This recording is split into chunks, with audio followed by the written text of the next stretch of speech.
സമാധാനമില്ലെങ്കിൽ ഉറങ്ങുവാൻ കഴിയത്തില്ല കേട്ടോ. എത്ര മനോഹരമായ മുന്തിയ ആഹാരം നമ്മുടെ ഡൈനിങ് ടേബിൾ ഉണ്ടാക്കി വെച്ചാലും ഹൃദയത്തിന്റെ ഉള്ളിൽ സമാധാനമില്ലെങ്കിൽ അതിൽ നിന്ന് ഒരു പിടി ആഹാരം വാരി നിങ്ങൾക്ക് കഴിക്കാൻ കഴിയത്തില്ല കേട്ടോ. പ്രിയമുള്ളവരെ, നിങ്ങളുടെ കരങ്ങളിൽ പൈസ ഉണ്ടെങ്കിൽ നിങ്ങൾക്ക് ആയിരക്കണക്കിന് രൂപയുടെ മെത്ത വാങ്ങാം. പക്ഷേ ഉറക്കം പൈസ കൊടുത്ത് വാങ്ങുവാൻ കഴിയത്തില്ല കേട്ടോ. നിങ്ങൾക്ക് ലോകത്തിൽ എന്ത് സാധനം വേണമെങ്കിലും പൈസ കൊടുത്താൽ നിങ്ങൾക്ക് കിട്ടും. എന്നാൽ നിങ്ങളുടെ മനസ്സിന് സ്വസ്ഥത, സമാധാനം പൈസ കൊടുത്താൽ കിട്ടത്തില്ല കേട്ടോ. ഞാൻ കണ്ടിട്ടുള്ള, സംസാരിച്ചിട്ടുള്ള സോട്ടും അല്ലെങ്കിൽ നല്ല കോട്ടും സൂട്ടും ഒക്കെ അണിഞ്ഞ് നല്ല പ്രൗഢഗംഭീരമായി ജീവിക്കുന്ന പലരുടെയും വ്യക്തിപരമായി സംസാരിക്കുമ്പോൾ ജീവിതത്തിൽ സ്വസ്ഥതയില്ല, സമാധാനമില്ല, നിരാശ നിറഞ്ഞ ജീവിതം. എന്തിനു ജീവിക്കുന്നെന്ന് അറിയത്തില്ല.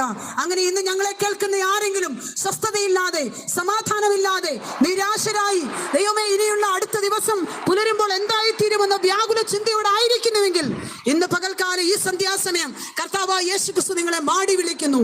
യേശുക്രിസ്തുവിനെ കുറിച്ച് പറയുന്നു, അവൻ അത്ഭുത മന്ത്രി, വീരനാം ദൈവം, നിത്യപിതാവ്, സമാധാനത്തിന്റെ പ്രഭു. പ്രിയമുള്ളവരെ, നിങ്ങളുടെ ജീവിതത്തിൽ സമാധാനമില്ലെങ്കിൽ സമാധാന പ്രഭുവായ കർത്താവായ യേശുക്രിസ്തു നിങ്ങളുടെ ഹൃദയത്തിൽ വാഴുവാൻ ആഗ്രഹിക്കുന്നു. നിങ്ങളുടെ പണം ദൈവത്തിന് വേണ്ട, നിങ്ങളുടെ ഒരു കാര്യങ്ങളും ദൈവത്തിന് വേണ്ട, നമ്മുടെ നേർച്ചകാഴ്ചകൾ ദൈവത്തിന് വേണ്ട. നാം ഒന്നും മറക്കരുത്. ഹല്ലേലൂയ.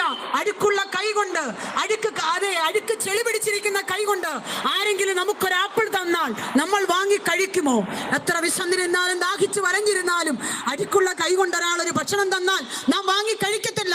അങ്ങനെയാണെങ്കിൽ പ്രിയമുള്ളവരെ, പാപം കൊണ്ട് മലിനമായ ദുഷ്ടചിന്തകളും ദുഷ്ടവിചാര വികാരങ്ങളും കോപവും ക്രോധവും ഈർഷ്യയും പകയും ഒക്കെ നിറഞ്ഞ നമ്മുടെ ഹൃദയം കൊണ്ട് നാം ദൈവത്തിന് നേർച്ചകാഴ്ചകളോ എന്ത് നന്മകൾ ദൈവത്തിന് കൊടുത്താലും നമ്മുടെ നന്മകളൊന്നും ദൈവത്തിന് വേണ്ട.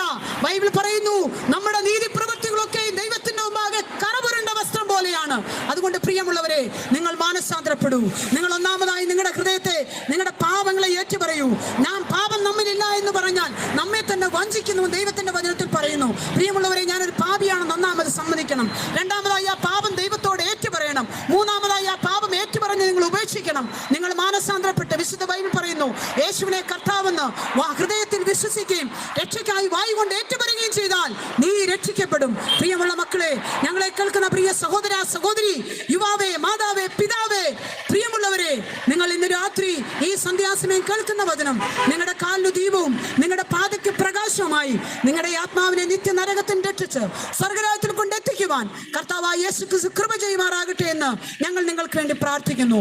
എന്റെ പിന്നാലെ നിൽക്കുന്ന ഈ യുവജനങ്ങളാകുന്ന ഈ സഹോദരങ്ങളെ നിങ്ങൾ കണ്ടുപോ. ഒരു നാളുകളിൽ മദ്യത്തിനും മയക്കുമരുന്നിനും അടിമപ്പെട്ട് മാതാപിതാക്കൾക്ക് തലവേദനയായി നാടിനും വീടിനും കൊള്ളാത്തവരായി